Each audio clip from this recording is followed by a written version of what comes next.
کیا شب قدر کی کوئی فضیلت ہے یا یہ لوگوں کی بنائی ہوئی بنی بنائی باتیں ہیں؟ اگر اس کی کوئی فضیلت ہے تو کس میں ہے؟ کیا قرآن اس کی فضیلت میں کچھ کہتا ہے؟ کیا احادیث میں اس کی فضیلت آئی ہے؟ آپ اس ویڈیو میں ایسی چیز کے اوپر تفصیلی گفتگو سنیں گے انشاءاللہ۔ ہم اس ویڈیو میں بات کرنے والے ہیں شب قدر کی فضیلت کے بارے میں۔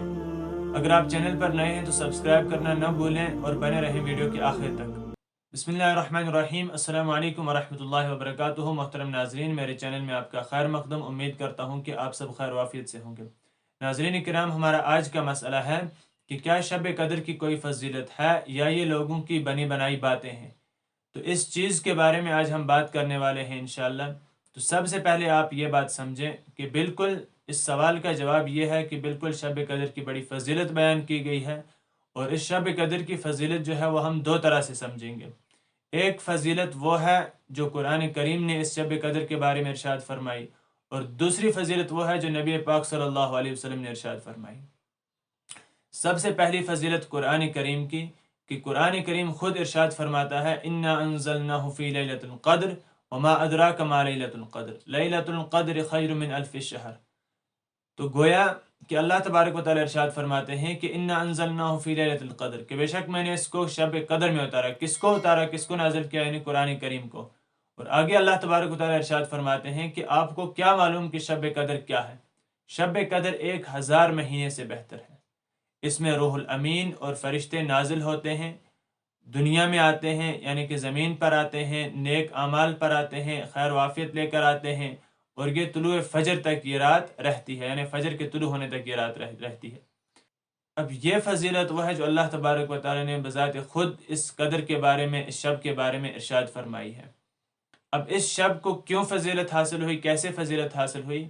آپ ایک چھوٹی سی مثال سے سمجھیں کہ جس طریقے سے شب قدر کی رات ہے، اسی طریقے سے بقیہ تمام پورے سال بھر کی راتیں ہیں، لیکن اس رات کو فضیلت بخشنے والی چیز کون ہے؟ وہ قرآن ہے۔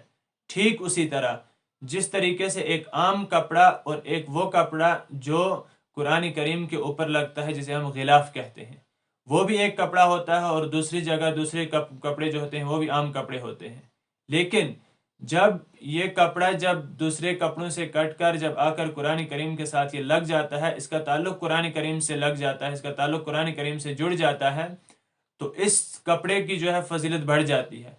اس کپڑے کو قرآن کریم کے ساتھ منسلک ہونے کی وجہ سے یہ کپڑا غلاف کے نام سے جو کپڑا جانا جاتا ہے، جو قرآن کریم کے اوپر لگتا ہے، اس کی فضیلت بڑھ جاتی ہے۔ اسی طرح دو شخص ہیں، ایک تو حافظ ہے، ایک غیر حافظ ہے، تو غیر حافظ حافظ کے برابر نہیں ہو سکتا۔ حافظ کی فضیلت جو ہے وہ بڑھ گئی، کیوں؟ قرآن کریم کی وجہ سے۔ گویا ایک کپڑا جو قرآن کریم کے اوپر لگا، ایک انسان جو حافظ ہے وہ، اور ایک رات جس رات میں قرآن کریم نازل ہوا، ان کو فضیلت بخشنے والی چیز کیا ہے؟ وہ ہے قرآن کریم۔ تو ایک فضیلت یہ ہوئی جو ہم نے بیان کی، جو اللہ تبارک و تعالی نے قرآن کریم کے اندر ارشاد فرمائی ہے کہ یہ جو شب قدر والی رات ہے یہ 1000 مہینے سے بہتر ہے۔ 1000 مہینے کا جب ہم حساب کرتے ہیں، ہم کاؤنٹنگ کرتے ہیں، تو یہ آتے ہیں 83 سال 4 مہینے۔ آپ مان کے چلیں 83.5 سال۔ 83 سال 4 مہینے کی عبادت ہمیں ایک رات سے ملتی ہے۔ تو کتنی بڑی رحمت اور برکت والی رات ہوگی یہ کہ ہمیں بیٹھے بیٹھے ایک رات کی عبادت کرنے سے ہمیں ایک جو ہے 1000 مہینے کی عبادت، یعنی 83 سال 4 مہینے کی عبادت ہمیں مل رہی ہے۔ یہ فضیلت وہ ہے جو قرآن کریم نے اس کے بارے میں، اس شب قدر کے بارے میں ارشاد فرمائی ہے۔ دوسری فضیلت وہ ہے جو احادیث میں اس کے بارے میں آئی ہے۔ وہ فضیلت کیا ہے کہ حضرت عائشہ رضی اللہ تعالی عنہ ارشاد فرماتی ہیں کہ کان رسول اللہ صلی اللہ علیہ وسلم یجتہد فی العشر الاواخر ما لا یجتہد فی غیرہ۔ مسلم شریف کی حدیث ہے کہ آپ صلی اللہ علیہ وسلم جتنا اس رمضان المبارک کے آخری عشرے میں اللہ تبارک و تعالیٰ کی عبادت کرتے تھے، اتنا پورے سال بھر میں نہیں کرتے تھے۔ یعنی کہ آپ صلی اللہ علیہ وسلم پورے سال بھر عبادت کرتے تھے اللہ تبارک و تعالیٰ کی، لیکن ان کی بنسبت جتنی اس رمضان کے اس آخری عشرے میں کرتے تھے، اتنا پورے سال بھر میں کسی عشرے میں، کسی مہینے میں نہیں کرتے تھے۔ تو اس سے پتہ چلتا ہے کہ اس جو رمضان المبارک کا آخری عشرہ ہوتا ہے، اس عشرے میں ایک رات ہے، اس رات کو تلاش کرنے کے لیے نبی پاک صلی اللہ علیہ وسلم خود اس عشرے میں زیادہ سے زیادہ عبادت کرتے تھے۔ چونکہ اس رات کا علم نہیں ہے، اس رات کا علم اتنا ہی ہے کہ یہ آخری عشرے کی طاق راتوں میں اس کو تلاش کرو، اور وہ طاق راتیں کیا ہیں؟ 21، 23، 25، 27 اور 29۔ لیکن بعد میں ان لوگوں کے لیے جو پانچوں کی پانچوں راتیں نہ بیدار رہ سکے، جو پانچوں کی پانچوں راتیں اس رات میں عبادت نہ کر سکے پانچوں کی پانچوں راتوں میں، تو اس کے لیے علماء نے جو ہے 27ویں رات کو چونکہ مقرر کیا ہے، وہ اس وجہ سے مقرر کیا ہے کیونکہ جو چیزیں، جو شواہد اس رات میں ملتے ہیں، وہ شواہد، وہ چیزیں 27ویں رات کو پائی جاتی ہیں، وہ علامات 27ویں رات کو پائی جاتی ہیں، اکثر وہ اس رات میں پائی جاتی ہیں۔ تو جو لوگ 5 راتیں بیدار نہیں رہ سکتا، وہ کم از کم 27ویں رات کو بیدار رہے، 27ویں رات کو اللہ تبارک و تعالیٰ کی عبادت کرے، اور امید ہے اور امکان ہے کہ وہ شب جو ہے، وہ شب قدر جو ہے، وہ 27ویں رات کو آتا ہے۔ اور دوسرا ارشاد نبی پاک صلی اللہ علیہ وسلم کا، حضرت عائشہ رضی اللہ تعالیٰ عنہ بیان فرماتی ہیں کہ نبی پاک صلی اللہ علیہ وسلم جب رمضان المبارک کا آخری عشرہ آ جاتا تو نبی پاک صلی اللہ علیہ وسلم اپنا کمر کس لیتے، شد میزرہ و احیا لیلہ و ایقظ اہلہ، کہ جب نبی پاک صلی اللہ علیہ وسلم جب رمضان کا آخری عشرہ آ جاتا تھا تو اپنی کمر کس لیتے تھے، یعنی کہ عبادت کے لیے بالکل تیار رہتے تھے، زیادہ سے زیادہ عبادت کرتے تھے۔ جس طریقے سے ہم کسی کام کے لیے کہتے ہیں کہ اب ہمیں کمر کسنی پڑے گی اس کام کے لیے، تو اسی طریقے سے نبی پاک صلی اللہ علیہ وسلم کے بارے میں ارشاد ہے کہ شد میزرہ، کہ وہ اپنی کمر کس لیتے تھے، یعنی کہ وہ تیار رہتے تھے، وہ عبادت میں مصروف ہو جاتے تھے۔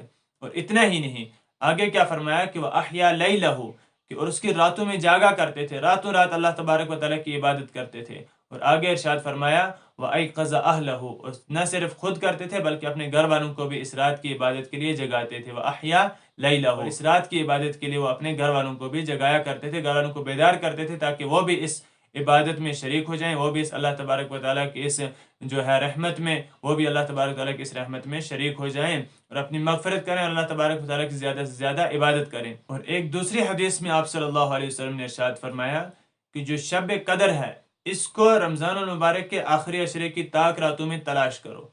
گویا نبی پاک صلی اللہ علیہ وسلم کی طرف سے کوئی بھی ارشاد نہیں ہے اس بارے میں کہ یہ رات جو ہے شب قدر والی رات کون سی رات ہوگی، تو آپ صلی اللہ علیہ وسلم نے صرف اتنا ارشاد فرمایا کہ جو رمضان المبارک کا جو آخری عشرہ ہے، اس عشرے کی طاق راتوں میں اس رات کو یعنی شب قدر کو آپ تلاش کرو۔ اسی لیے ہمارے جو مساجد میں جو معتکف ہوتے ہیں وہ ان 5 راتوں میں 21، 23، 25، 27 اور 29 کو بیدار رہتے ہیں اور اللہ تبارک و تعالیٰ کی خوب عبادت کرتے ہیں۔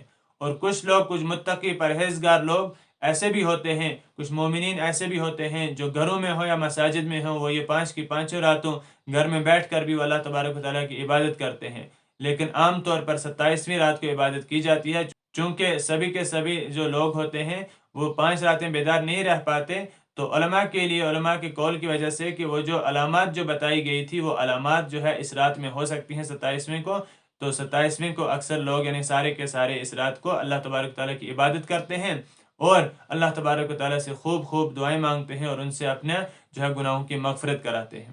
ایک دعا ہے جو اس رات میں زیادہ سے زیادہ مانگنی چاہیے، بہت ساری دعائیں مانگنی چاہیے، یعنی کہ ساری کی ساری دعائیں مانگنی چاہیے جس چیز کی انسان کو ضرورت ہو، لیکن ایک دعا ہے جو زیادہ سے زیادہ مانگنی چاہیے کہ اللہم انک عفو تحب العفو فاعف عنا، یا اللہ تبارک و تعالیٰ آپ معاف فرمانے والے ہیں اور معاف فرمانا پسند فرماتے ہیں، ہمارے گناہوں کو معاف فرما دیجئے۔ تو گویا کہ شب قدر کی بہت بڑی فضیلت ہے اور شب قدر میں انسان کو زیادہ سے زیادہ عبادت کرنی چاہیے اور اللہ تبارک و تعالیٰ سے اپنے پچھلے تمام گناہوں کی معافی مانگنی چاہیے اور اللہ تبارک و تعالیٰ سے آگے جو زندگی بچی ہے اس کو سنورنے کی اللہ تبارک و تعالیٰ سے دعا مانگی جائے اور اپنے گناہوں کی معافی، اور جو بھی انسان کو ضرورت ہو وہ اللہ تبارک و تعالیٰ سے مانگنا چاہیے۔ تو آج کا ویڈیو یہی تھا اور آج کا اہم مسئلہ یہی تھا۔ اگر ویڈیو پسند آیا ہو تو صدقہ جاریہ کے طور پر دوسروں تک بھی شیئر کریں، اور اگر چینل پر نئے ہیں تو چینل کو سبسکرائب کرنا نہ بھولیں، پیج کو فالو کریں۔ ملتے ہیں اگلی ویڈیو میں، تب تک کے لیے اللہ حافظ، السلام علیکم ورحمۃ اللہ وبرکاتہ۔